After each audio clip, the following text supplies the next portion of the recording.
Start. नमस्कार दोस्तों, आज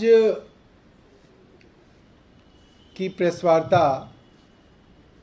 भारत के लोकतंत्र की serial killer Bharatiya Janata party के ऊपर है। और आज जब हम विधायकों को खरीदकर सरकार गिराकर नई सरकारें बनाने की बात कर रहे हैं, तो मुझे खुद ऐसा लग रहा है कि ये क्या बड़ी बात है। आप समझिए कि आज इस देश के अंदर लोकतंत्र की क्या हालत हो गई है कि जनता द्वारा कुछ महीने पहले चुने गए विधायकों को कोई पार्टी खरीदकर अपनी पार्टी में ले आती है और ये लोगों के लिए एक साधारण सी बात हो गई। इतनी उदासीनता हमारे लोकतंत्र के अंदर आज आ गई है। 6 महीने पहले गोवा के अंदर भारतीय जनता पार्टी और कांग्रेस ने आमने सामने चुनाव लड़ा है। आप समझिए इस बात को। और लोगों ने जिन कांग्रेस के विधायकों को खरीदा वो ये कह के खरीदा, माफ कीजिएगा, जनता ने कांग्रेस के जिन विधायकों को वोट दिया, देखिए मेरे जुबान पे भी खरीदा आ गया, क्योंकि अब विधायकों को चुनने से ज्यादा विधायकों को खरीदना ज्यादा अब जो है चर्चा में आ गया।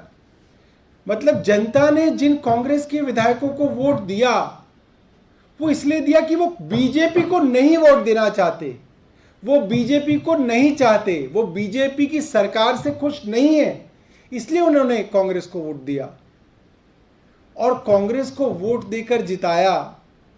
और आज कांग्रेस के 8 विधायक भारतीय जनता पार्टी में चले गए। ये कोई साधारण बात नहीं है देश के लोकतंत्र के लिए। 6 महीने पहले चर्च में, मंदिर में, मस्जिद में, दरगाह में कसम खाने के बाद कांग्रेस के विधायक बीजेपी में चले गए। सोचिए ये क्या जनता के साथ धोखा हो रहा है।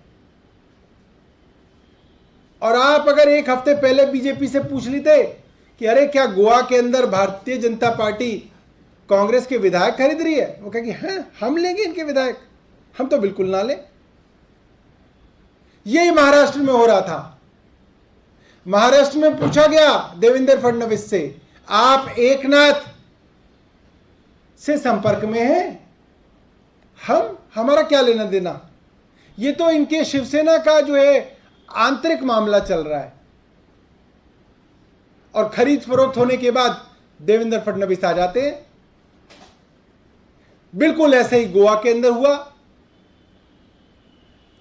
कि जो विधायकों की खरीद फरोख्त है ये सब जानते हैं, देश का हर नागरिक जानता है, हर पत्रकार जानता है, हर पुलिस का अफसर जानता है, हर ईडी का अफसर जानता है, हर सीबीआई का अफसर जानता है, हर भारतीय जनता पार्टी का नेता जानता है कि करोड़ों रुपए के अंदर विधायक खरीदा जाता है और चेक से तो पेमेंट होती नहीं है, कैश की पेमेंट होती है। कहीं 20 करोड़ का रेट है, कहीं 50 करोड़ का रेट है।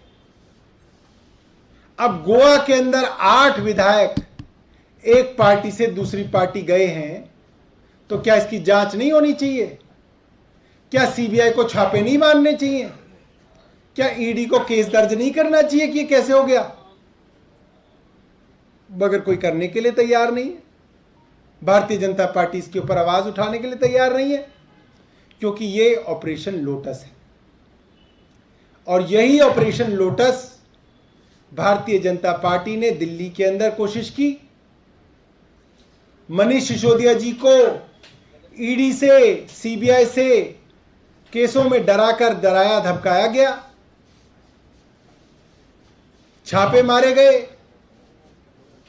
और फिर मुख्यमंत्री बना देने का प्रलोभन दिया गया। और मनीष जी नहीं माने तो हमारे कुछ एमएलए के पास गए, उनको 20-20 करोड़ रुपए देने का प्रलोभन दिया गया और वो भी नहीं माने तो ऑपरेशन लोटस दिल्ली में फेल हुआ। अब इनकी नजर पंजाब में है। पंजाब के हमारे विधायकों को संपर्क करके 25-25 करोड़ रुपए के ऑफर दिए गए हैं। और सीबीआई और ईडी के केसों से डराने की कोशिश की जा रही है। हमारे पंजाब के विधायक वहां के डीजीपी से मिलकर इसकी औपचारिक शिकायत देंगे।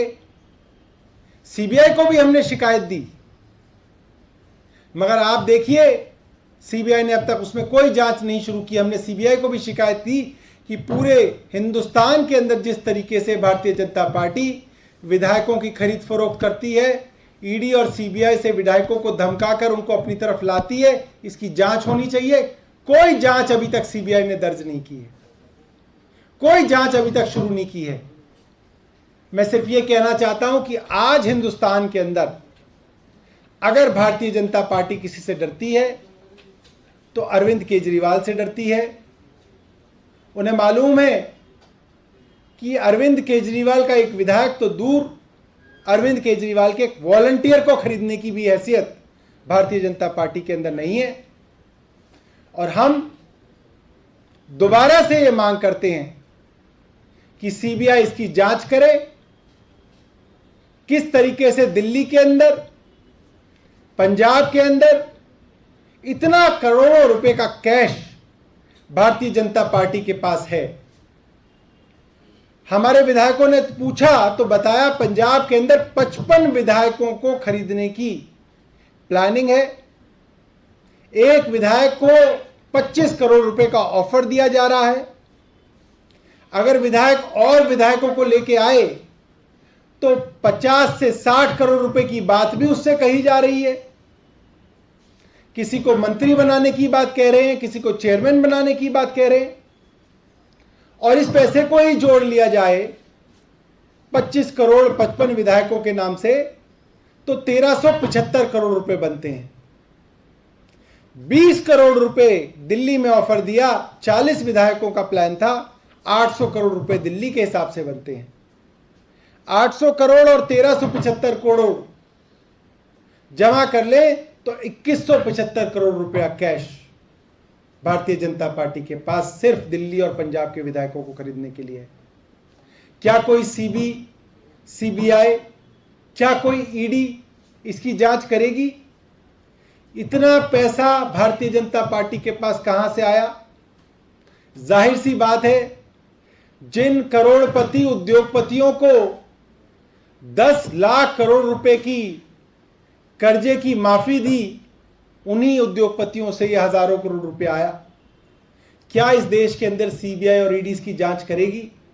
हम ये जानना चाहते हैं और ये दोबारा बताना चाहते हैं कि भारतीय जनता पार्टी हर कोशिश कर ले, दिल्ली हो या पंजाब हो, जहां जहां अपोजिशन के अंदर आम आदमी पार्टी होगी, अपोजिशन का एक भी विधायक वो नहीं तोड़ पाएंगे और operation lotus Bharatiya Janata party का फेल होगा। बहुत बहुत धन्यवाद।